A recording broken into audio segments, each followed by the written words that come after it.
Namaskar dosto, this is Tina Ayurvedic Medico BHU. In this video I am going to tell you about Kantakari.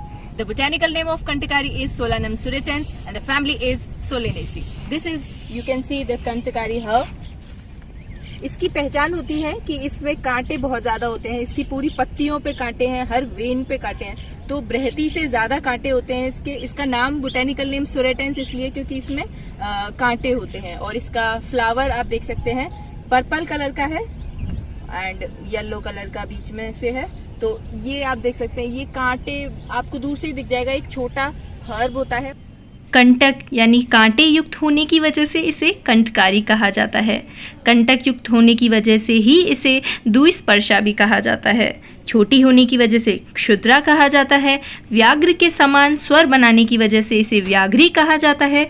और शीघ्र बढ़ने की वजह से इसकी ग्रोथ जल्दी होती है, इसीलिए इसे निदिग्धिका कहा जाता है। हिंदी में इसे छोटी कटेरी, भटकैया और रेंगनी कहा जाता है एंड इंग्लिश में इसे येलो बेरीड नाइट शेड कहा जाता है। इसकी नील पुष्पा और श्वेत पुष्पा दो जातियां होती हैं। इसका उत्पत्ति स्थान यानी हैबिटाट समस्त भारत यानी ऑल ओवर इंडिया है। Now if we talk about the chemical composition यानी रासायनिक संगठन की अगर बात की जाए तो वसा यानी फैट, राल युक्त पदार्थ और डायोस्जेनिन इसके पंचांग में पाए जाते हैं। सूखे पंचांग को जलाने पर भस्म प्राप्त होती है जिसमें पोटेशियम, नाइट्रेट, कार्बोनेट और सल्फेट पाए जाते हैं। फलों में सोलेसोनिन पाया जाता है और बीजों से एक विशिष्ट गंधयुक्त हरितापीत तेल पाया जाता है। गुणों की अगर बात की जाए तो इसके रस होता है तिक्त कटु, वीर्य होता है उष्ण, गुण होते हैं लघु रुक्ष तीक्ष्ण और विपाक होता है कटु।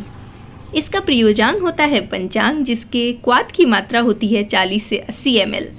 इसके विशिष्ट योग होते हैं निदिग्धिकादि क्वाथ, व्याघ्री हरितकी, कंटकारी घृत और व्याघ्री तैल। कंटकारी के अगर प्रयोग की बात की जाए तो यह उष्ण वीर्य होने के कारण कफवात शामक होता है, इसीलिए इसका प्रयोग कफवातिक विकारों में किया जाता है। और यह वेदना स्थापन, शोथर और कृमिघ्न होता है। कटु, तिक्त और उष्ण होने से दीपन पाचन तथा तीक्ष्ण होने से कृमिघ्न और रेचन है, इसीलिए अग्निमांद, बिबंध और उदरगत कृमियों में प्रयुक्त होता है। यह कफग्न होने से कासहर, कंठ्य, हिक्का निग्रहण और श्वासहर है। श्वास नलिकाओं तथा फुफ्फुस यानी लंग्स से हिस्टेमिन को निकालने के कारण इसकी श्वासहर क्रिया होती है। यह रक्त शोधक और शोथहर है तथा रक्त भार यानी ब्लड प्रेशर को कम करता है। यह मूत्रल है यानी डायूरेटिक है, इसीलिए इसका प्रयोग अश्मरी, पूयमेह और मूत्रकृक्ष में किया जाता है।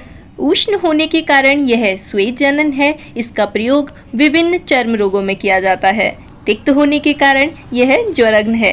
इसके बीज गर्भाशय संकोचक और बाजीकरण है, इसीलिए इसके बीजों का प्रयोग रजोरोध, कष्ट प्रसव, क्लेब्य रोगों में किया जाता है। श्वेत पुष्पा कंटकारी का प्रयोग गर्भ स्थापन के लिए किया जाता है। बच्चों के जीर्ण कास में इसके फलों का चूर्ण मधु से देते हैं। काश्वास के लिए व्याघ्री हरित की प्रसिद्ध योग है।